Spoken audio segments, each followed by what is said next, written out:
Nos últimos anos, os ânimos em geral andam bastante exaltados, principalmente quando o assunto é política ou sociedade. Em muitos casos, as opiniões tendem a se polarizar, ou seja, a se tornar bastante extremas. Com isso, os professores têm encontrado muita dificuldade para administrar esses ânimos entre os seus alunos, principalmente os de ensino médio. E os professores que mais têm sofrido com isso são justamente os das ciências humanas. Sendo assim, nesse vídeo eu vou dar algumas dicas de como lidar com as dificuldades que surgem em sala de aula quando os debates se tornam, como eu vou dizer, mais quentes.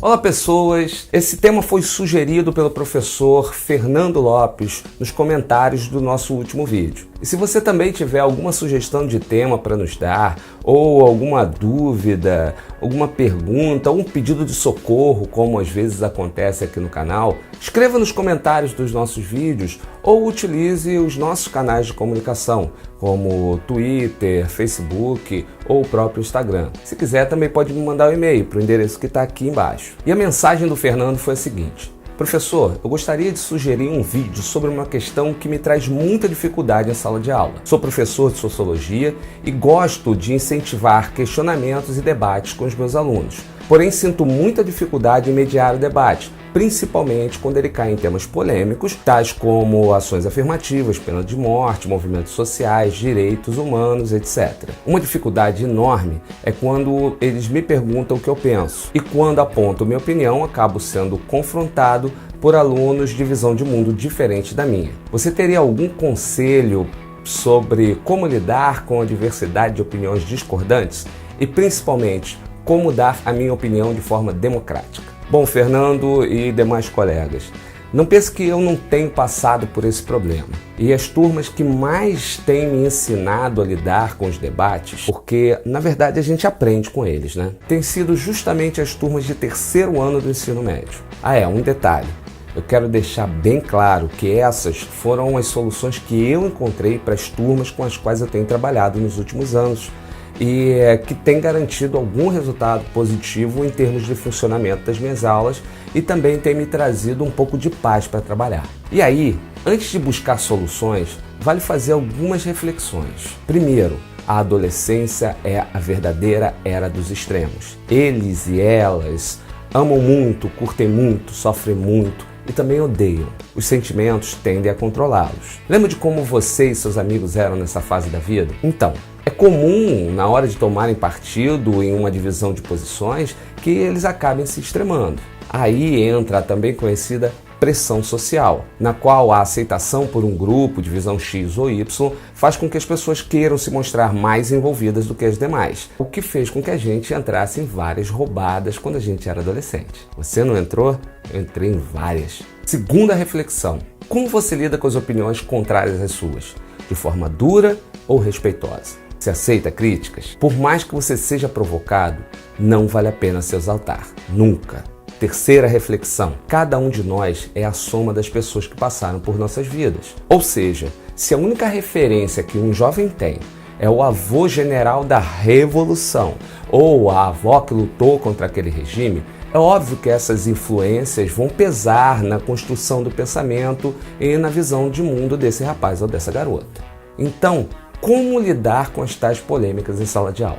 Em primeiro lugar, deixe claro para a sua turma que o objetivo do debate não é a vitória, e sim a troca de conhecimento. É comum que as pessoas comecem a apelar ou para grosseria ou para argumentos absurdos quando acham que estão perdendo uma argumentação. Nessas horas, eles também tendem a apelar para os extremos. Já comece o ano letivo deixando claro quais são os seus objetivos ao levantar tais debates. Se você ainda não sabe bem para que ou por que você abre tais debates, procure saber e conte isso para eles. Mostre para eles que as provas que eles infelizmente irão enfrentar e para as quais estão se preparando não são sobre as opiniões de ninguém, são sobre os conceitos, e o quanto melhor eles conseguirem interpretar esses conceitos, maior será o desempenho deles nessas provas. Eu sei que o sistema precisa mudar, mas é o que nós temos para agora. Então,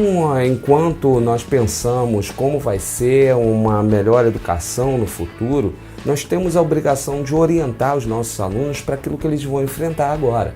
A gente não pode se omitir disso. Defina as regras desde as primeiras aulas. Por exemplo, não admita achismo nos debates. Quer debater?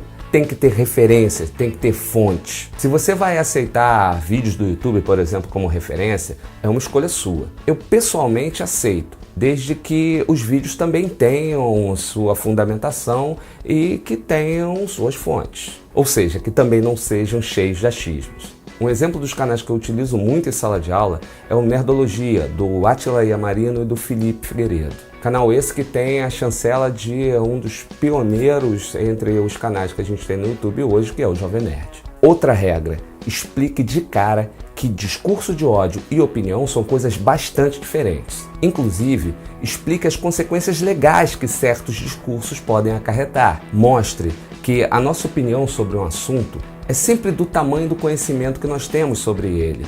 Se a gente sabe pouco, tem opiniões limitadas sobre os temas. E aí, que tal citar a sábia Glória Pires, que quando foi questionada sobre um filme que não havia visto, disse: "Não sou capaz de opinar." Lembre-se lá da terceira reflexão que nós fizemos. Inclusive nessa hora, se for necessário explicar a alegoria da caverna com legendas e desenhos, se for necessário, já ajuda a clarear algumas mentes. Uma observação que eu quero fazer é a seguinte: eu sei que isso pode parecer um tanto autoritário, mas para isso vale o uso de um conceito da geografia, que é o de território. Deixe claro que a sala é o seu território até o fim da sua aula. Você não precisa exercer com mão de ferro o seu poder sobre o território, mas eles precisam saber que, se for preciso, você tem o direito de exercê-lo. Como em qualquer debate, conheça as referências dos seus alunos, inclusive daqueles que te pedem para opinar e depois confrontam as suas opiniões. Use o máximo de exemplos históricos para ilustrar cada situação levantada pelos alunos e por você. Use o seu feeling e a sua percepção. Certa vez, numa aula minha, começou uma discussão muito séria sobre o feminismo e ela começou a esquentar bastante, principalmente entre os meninos e meninas da turma.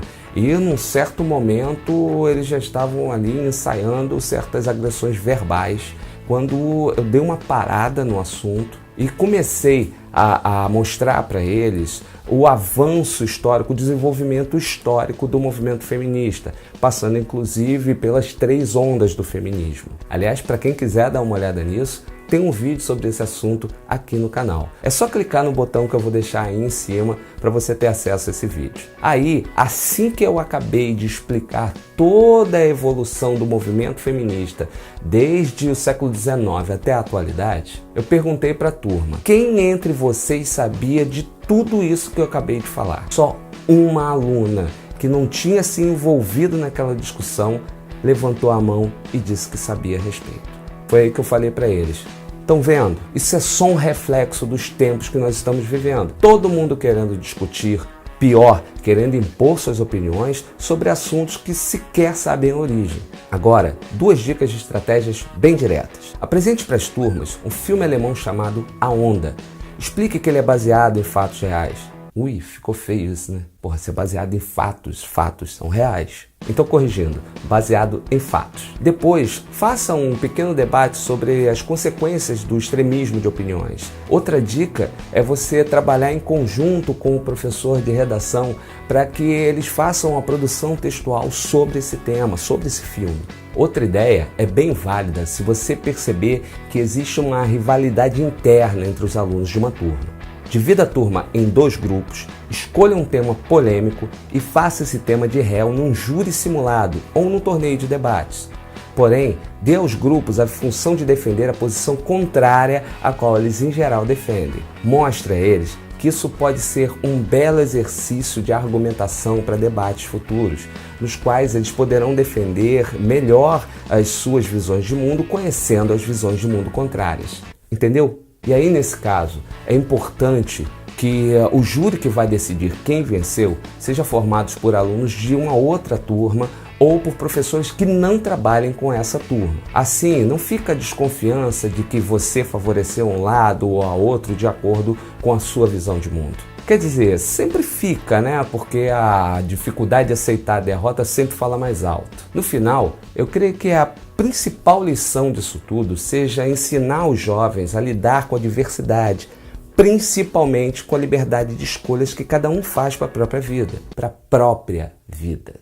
E tentar mostrar que você pode seguir qualquer ideologia, qualquer religião, estilo de vida, regime alimentar, influência cultural, gosto musical, preferir bolacha ou biscoito, mas o certo é biscoito. Desde que entenda que você não está sozinho no mundo, que não tem que julgar as pessoas pelas escolhas que elas fazem para elas mesmas.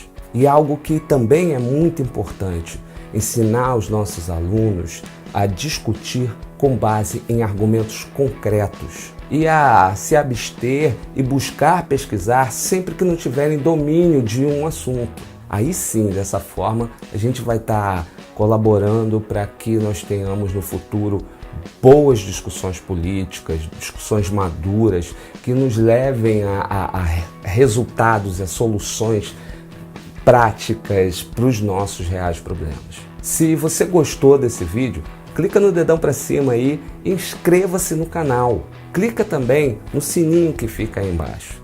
Aí você vai receber uma notificação toda vez que chegar um vídeo novo aqui no canal. Bom, daqui para frente tudo que eu posso te dizer é boa sorte, porque eu tenho a impressão de que essa onda não vai passar tão rápido assim. Então, boas aulas, fiquem com Deus e até a próxima.